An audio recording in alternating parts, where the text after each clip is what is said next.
तो नमस्कार साथियों, स्वागत है आप सभी का आपके अपने यूट्यूब चैनल पर।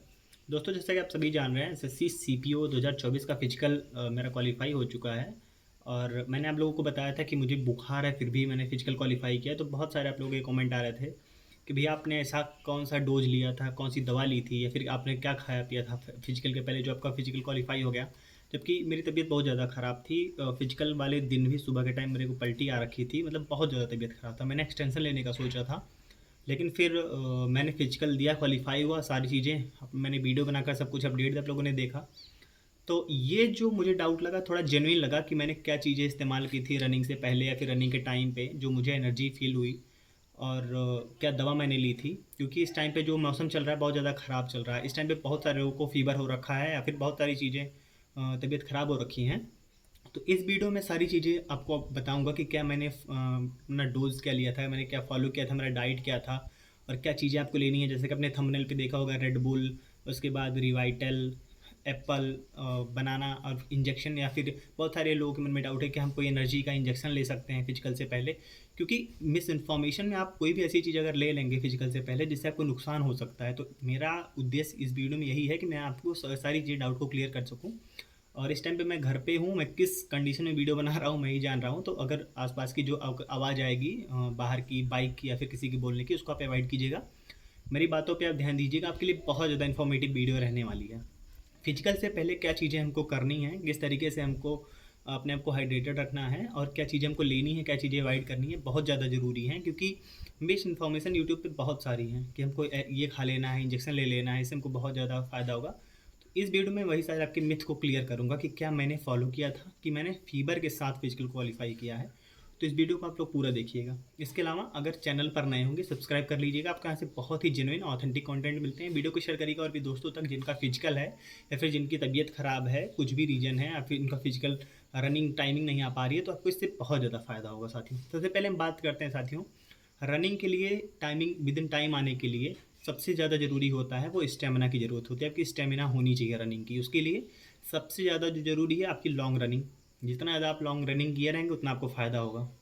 बहुत सारे मेरे भाई ऐसे होंगे जिन्होंने रनिंग अभी कुछ ही दिन पहले स्टार्ट की है और उनके मन में ये जद्दोजहद होती है कि हम टाइम के अंदर आ जाएं।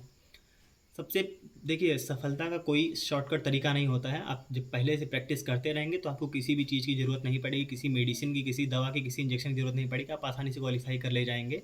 लेकिन इस टाइम पे जो मौसम चल रहा है बहुत ज़्यादा ख़राब चल रहा है। बहुत दिन से हम लोगों ने प्रैक्टिस की, हर चीज़ किया, लेकिन अभी जब रनिंग का टाइम आया फिजिकल का तो फीवर हो गया। जैसे मेरे ही बहुत सारे मेरे भाइयों को, कि मौसम अभी जो चल रहा है इसमें गर्मी से हम ठंडी की ओर बढ़ रहे हैं। तो जब मौसम चेंज होता है तो बहुत सारी बीमारियाँ, बुखार, जुकाम, ये सारी चीज़ें देखने को मिलती हैं।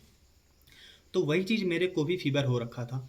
लेकिन इस टाइम पे हमको बहुत सावधानी के साथ कोई भी चीज़ इस्तेमाल करने से पहले, जैसे देखिए सीपीओ में 1600 मीटर की रनिंग होती है, 6.5 मिनट में आपको करना होता है। तो उसको क्वालिफाई करने के लिए एक proper strategy, proper diet plan होना चाहिए। एक स्ट्रेटजी के साथ रनिंग करनी होती है। ऐसा नहीं कि रोज़ गए आप 2 किलोमीटर दौड़े चले आए, ऐसा नहीं।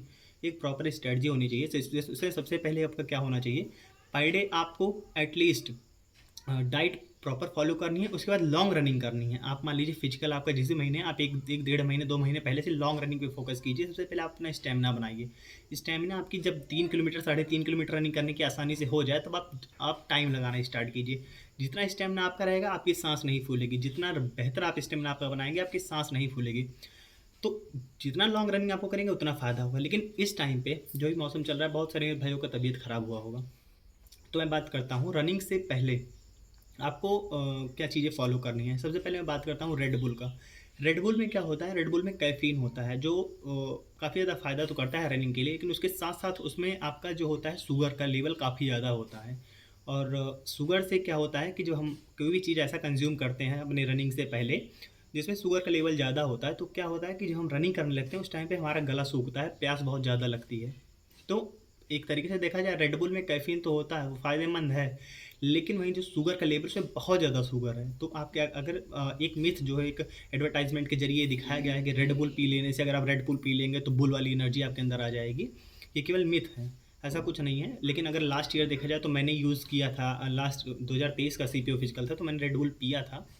लेकिन ऐसा कोई खासा उसका प्रभाव देखने को नहीं मिलता है। उल्टा अगर आप रेड बुल पी लिए हैं और अगर कहीं लंबे टाइम तक आपको बैठना पड़ेगा तो आपका गला सूखेगा, आपको प्यास लगेगी और रनिंग करते टाइम आपको बहुत जल्दी जल्दी आपको प्यास लगने लगेगी, गला सूखने लगेगा। तो रेड बुल में कैफ़ीन होता है लेकिन उसमें शुगर का लेवल बहुत ज़्यादा है, ये थोड़ा ख़तरनाक है। दूसरी जो हम बात करते हैं दोस्तों, मल्टीविटामिन की टैबलेट्स। मल्टीविटामिन की टैबलेट्स जैसे रिवाइटल हो गया या फिर और भी जो टैबलेट्स आती हैं, ये सारी चीज़ें फ़ायदा करती हैं। लेकिन अगर आप ये सोचिए कि आपका कल रनिंग है, आज रात को आप रिवाइटल खा के चले जाएंगे, तो ऐसा कुछ नहीं है। रिवाइटल हो गया या फिर कोई भी मल्टीविटामिन की टैबलेट हो गई, रनिंग में आपको फ़ायदा करेंगे, लेकिन तब फ़ायदा करेंगे जब आप उसको प्रॉपर काफ़ी टाइम से फॉलो करते आ रहे हो, कम से कम 1 डेढ़ महीने से आप लेते आ रहे हो उसको पहले से। तो वो रनिंग के टाइम पे आपका फ़ायदा करती है, बहुत ज़्यादा फ़ायदा करती है मल्टीविटामिन की टैबलेट। चाहे आपकी आपकी रिवाइटल हो गया, जैसे मैं बात करूँ तो मैं रिवाइटल यूज़ करता था। मैं रिवाइटल लगभग रनिंग के अपने 20-25 दिन पहले से मैं यूज़ कर रहा था और रिवाइटल का मतलब फ़ायदा मुझे मिला है, मैं अभी भी रिवाइटल यूज़ करता हूँ। लेकिन अगर आप ये सोचिए कल आपका फिजिकल है, आज रात को आप रिवाइटल की एक गोली खा के चले जाएँ और वहाँ पे आप एक्सीलेंट मार देंगे, ऐसा कुछ नहीं होने वाला है। आपको पहले से उसको प्रॉपर फ़ॉलो करना पड़ेगा। मैंने इस बार रेड बुल बिल्कुल यूज़ नहीं किया है और रेड बुल का मुझे कोई फ़ायदा भी बहुत ज़्यादा देखने को नहीं मिलता। उल्टा मैंने उसका जब रिव्यू देखा तो उसमें काफ़ी ज़्यादा शुगर का लेवल बहुत ज़्यादा होता है, जिससे हमको प्यास बहुत जल्दी लगेगी, गला सूखेगा, तो उसको मैंने इस बार नहीं यूज़ किया। अब बात करते हैं, बहुत सारे लोग कहते हैं कि हम कोई इंजेक्शन लगवा सकते हैं फिजिकल से पहले। यार देखो, फिजिकल से पहले इंजेक्शन तो ऐसा कोई आता नहीं जिससे आपकी स्पीड बढ़ा दे, कोई ऐसा इंजेक्शन नहीं है। उल्टा मतलब आपको नुकसान ही कर सकता है अगर आपकी आदत नहीं है तो। लेकिन एनर्जी के कुछ इंजेक्शन आते हैं जिससे आपको ताकत वाले, जिसको इंजेक्शन बोलते हैं, ताकत वाले इंजेक्शन आते हैं जिसको आप लगवा सकते हैं। लेकिन आप सोचिए कि कल आपका फिजिकल, आज रात को अगर आप इंजेक्शन लगवा के जाएंगे तो बहुत ज़्यादा इससे नुकसान हो सकता है, उल्टा आपका पैर जाम हो सकता है। तो आप करिए क्या कि 1 हफ्ते पहले ताकत का इंजेक्शन, ऐसा कोई ताकत का इंजेक्शन कोई गलत चीज़ नहीं है। ताकत का इंजेक्शन बहुत सारे लोगों को लगता है। ताकत का इंजेक्शन आप 1 हफ्ते पहले लगवा सकते हैं, जिससे आपकी बॉडी की जो हिडन एनर्जी है वो इन फ्रंट में आ जाएगी आपके रनिंग करते टाइम। तो ताकत का इंजेक्शन अगर आप लगवाना चाह रहे हैं तो कम से कम 1 हफ्ते पहले या फिर 8 दिन पहले, रनिंग के जिस दिन आपका रनिंग हो उससे 1 हफ्ते पहले आप लगवा सकते हैं। जैसे मेरे फीवर हो रखा था तो मैंने ताकत का इंजेक्शन अपने लगवाया था 1 हफ्ते के पहले। जैसे मेरा 24 तारीख को रनिंग थी तो मैं 16 या 17 तारीख को ताकत का इंजेक्शन लगवाया था, जिससे मुझे बहुत कमज़ोरी फील हो रही थी, क्योंकि मतलब बुखार में आप जान ही जाते हो, पूरी शरीर टूट जाती है एक तरीके से और चलने का भी मन नहीं हो रहा था। तो मैंने ताकत का इंजेक्शन 16 तारीख को या 17 तारीख को लगवाया था। तो आप अगर लगवाना चाहें ताकत का इंजेक्शन लगवा सकते हैं, लेकिन ऐसी कोई इंजेक्शन नहीं है कि आप रात को लगवाइए कल जाके आप घोड़ा बन के दौड़ जाएंगे, ऐसा कुछ नहीं होता है।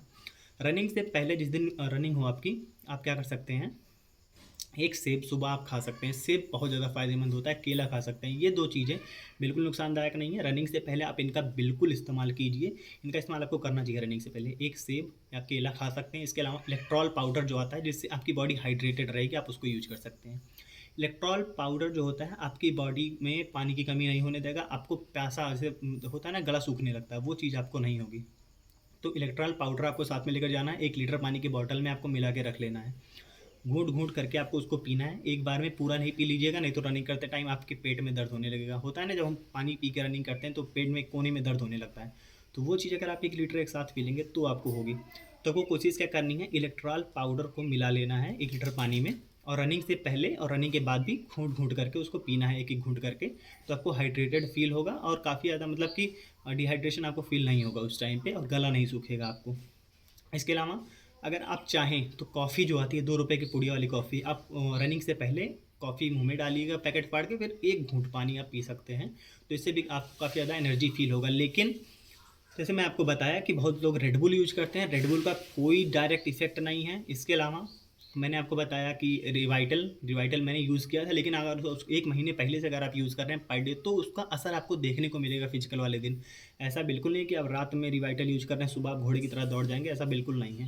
तो ये चीज़ें मैंने कोशिश की क्लियर करने की। इसके अलावा जो बुखार आ रहा है इस टाइम पे जिनको, तो मैंने बहुत नॉर्मल दवाई, जैसे मैंने बहुत जगह से दवा लिया, डॉक्टर को दिखाया, जांच कराई, अपनी सारी रिपोर्ट्स सब निगेटिव आ रहा था, लेकिन मुझे फ़ीवर नहीं छोड़ रहा था। तो मैंने बहुत नॉर्मल दवाई, जैसे एक आता है डोलो 550 mg, जीफी और एजिथ्रोमाइसिन, ये सारी दवाइयाँ। इसके अलावा कुछ दवाइयाँ आती हैं गैस की, जिससे गैस ना बने दवाइयाँ खाने पे, ये सारी चीज़ें मैं खाकर गया था सुबह रनिंग करने। और जब किस्मत होती है तो सारी चीज़ें बेहतर हो जाती हैं। तो उसके पहले तो मुझे फ़ीवर आ रहा था, लेकिन जिस दिन फिजिकल मेरा कंप्लीट हो गया उसके बाद से मुझे फ़ीवर नहीं आ रहा, मैं बिल्कुल ठीक हूँ। तो होती है ना कुछ चीज़ें, जब तक हमारे साथ अच्छा होना होता है तो हो ही जाता है। तो यही चीज़ें हैं। नॉर्मल दवाइयाँ आप यूज़ कीजिए, बहुत ज़्यादा हार्ड दवाई कोई भी मत यूज़ कीजिएगा। मल्टीविटामिन की टैबलेट्स आप अगर पहले से लेते आएँ तो ठीक है, अगर आप ऐसा सोच रहे हैं कि रात में मैं यूज़ करके सुबह बहुत अच्छा कर दूँगा, तो ऐसा बिल्कुल नहीं है। तो यही कुछ रहा साथियों, अगर आपके कोई डाउट और बन रहे हैं, बहुत सारे मेरे भाइयों का तबीयत इस टाइम ख़राब चल रहा है, तो उनके लिए थोड़ा मैं सोचा कि आपको कुछ बता दूँ, क्योंकि मिस इन्फॉर्मेशन से आपको बचना है।